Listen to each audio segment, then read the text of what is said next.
Going on YouTube, Charlie Mo's back at you with another video. Today I'm going to talk about my schizophrenic and about how it cost me over $1,500. Now, when I got diagnosed with schizophrenia, I was still working. I was maintaining you can say it, a full schedule at work. I was making about 32 to 35 hours a week. So it was all good, and I was just there one day, and it just got so much. I was hearing so many voices, it wasn't funny. And I'd feel weird, and I'd start shaking and getting all paranoid and stuff. So, I would tell the people at work, and, I'd say, hey, does this happen to you? Do, you feel this way?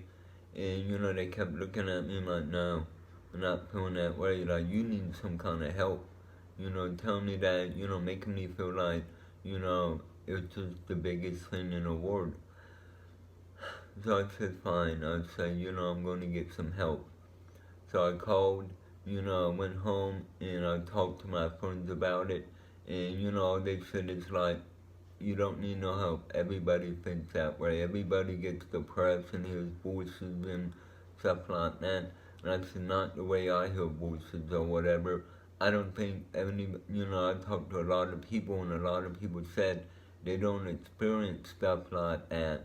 So, I said, I need to go get some help, to see if I have a problem or whatever.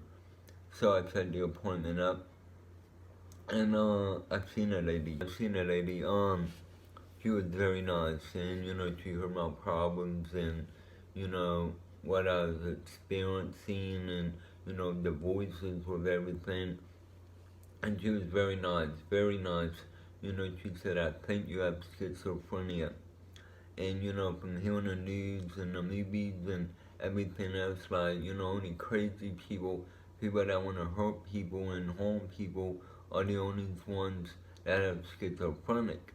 I was like, I don't want to hurt nobody. I'm a Christian, I don't want to go out and hurt nobody. I don't want to do anything bad. And she said, you don't understand that, just because you have schizophrenia does not mean you're crazy and you want to hurt people. It said a lot of people out there have some kind of mental illness. You're not alone. So it's like, okay, I was like, it will, be okay if it's a common thing or a lot of people have it. And, a lot of people, she told me a lot of people have it. They don't want to hurt people. So I was like, cool, okay.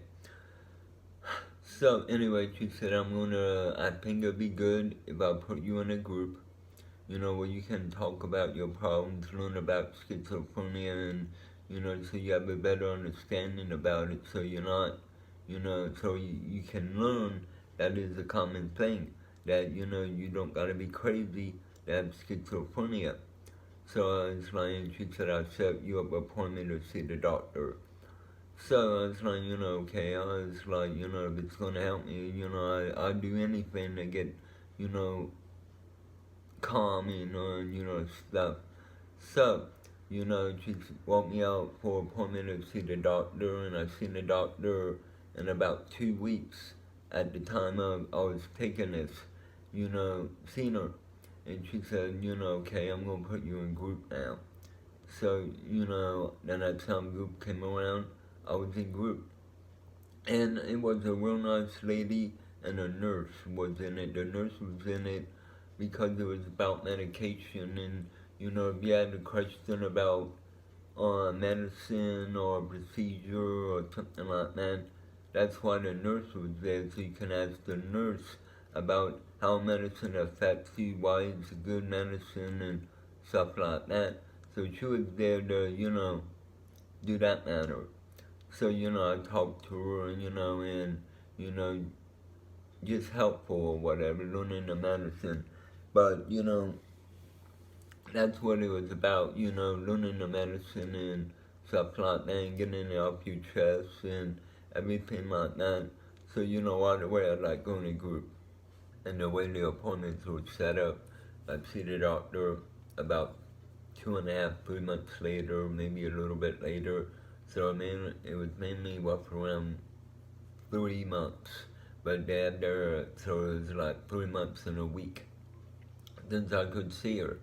So I was like, okay, I was like, so, better if I wasn't working out, better if I wasn't working out. It made me happy, but it didn't, relieve the voices or anything like that. So, I waited, and when I seen her Netflix said, better if I ain't doing nothing. It ain't helping me, I'm happy, but, I still heard the voices, the hallucinations, the illusions, I still have it all. Better if I ain't working. And they told me they putting me on Invega, the pill, not the shot. So I was like, okay, I was like, we can do that. So they put me on Invega. Invega was bad news for me, real bad news for me. At work, I got cut down like 12 hours a week on, on Invega. I was working mainly about 34 hours a week, and when I was taking Invega, they cut me down on 22 hours a week. So me being me, I went up to the boss and I was like, man, what's up with the schedule? It's like, why am I only at this amount of hours or whatever? Thinking that, it'd be like, oh, we gotta save money because I was one of the highest paid people there. He said, no, dude. He said, you be zoning out. He said, I don't know what they got you on, medicine they got you on, or whatever, but it's affecting you, your job performance. And we just can't have people, can't have you running a shift or working when you're zoning out. That cannot happen. And I was thinking to myself, I was like, yeah, it's like, you got a point. So I went home and, my family, my mom and friends were saying the same thing, that it, makes you space out and, stuff. So they said, my mom said, she's going to see the doctor and she's going to set it straight. And I said, Mom, you don't need to come with me to see the doctor. I can tell the doctor, what's going on. And she was like, no, I'm coming in and telling you. Now, like I say, with work, I would work around $8, $9, somewhere in that as cook, and I make about $8.10 as manager. So, roughly that's over $1,500 that, I was losing by taking Invega. So, Invega was really affecting me financially. And, no, I couldn't take it no more. So, at this time they passed me to another doctor, cause the first doctor retired. So, I've seen a new doctor, and, I was telling the doctor my problems, and, and she was a younger doctor. She was like, okay, she was like, I'm gonna put you on Invega. No, not Invega, but I'm gonna put you on Zyprexa. So I said, okay, I was like, if it works better than, Invega, I take it, because, Invega was helping me a little bit. It was giving me a, weird feeling, and it made me space out, and, that wasn't me. So, I waited, took the medicine for a while, and the medicine totally worked good on me. It wasn't all the way gone, but it was by far the best medicine I had so far. So, I was able to get back and work, I was able to, not zone out at work, and I was able to get my hours back at work, so I wasn't, able to do the job good. So, they was like, you're doing better. And this medicine totally helped me do that.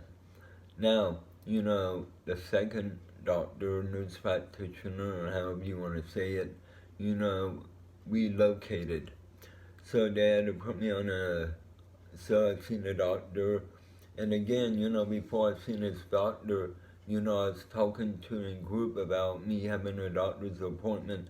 And for some reason, again, they came, out their mouth that this doctor is a major B word. So I was like, great, great. I was like, just my luck.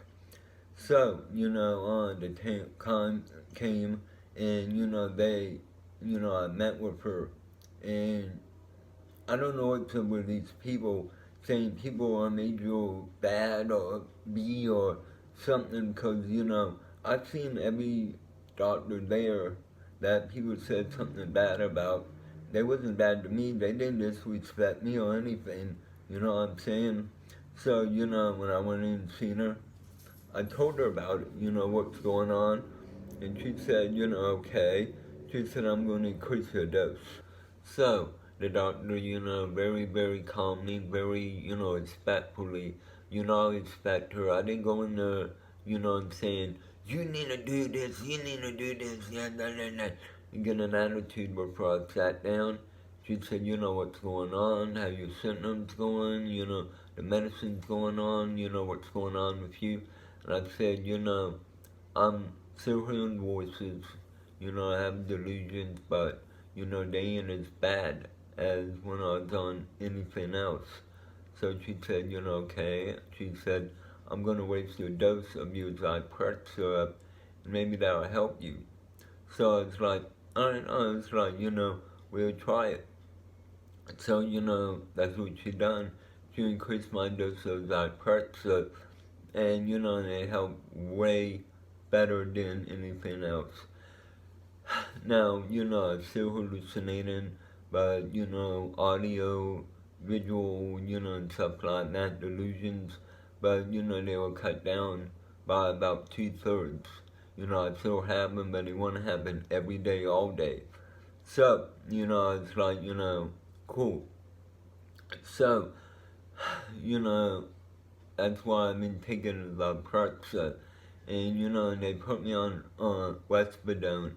So I'm taking Zyprexa, Wespidone, and that works good. That works very good, my voices pretty much are going away. Sometimes when I get nervous or, stuff like that in a new environment, I have symptoms, but I want to have symptoms for the most part. They're, 3/4 of the way done. I don't have them anymore. So, I'm very, very glad on that I don't have to worry about it no more. And, that's just it. No other medicine cost me $1,500, but Invega did. So, like I said, Invega doesn't work for everybody. It didn't work for me. It just cost me a hell of a lot of money. Especially working at Pizza Hut. That is some major money. Major money.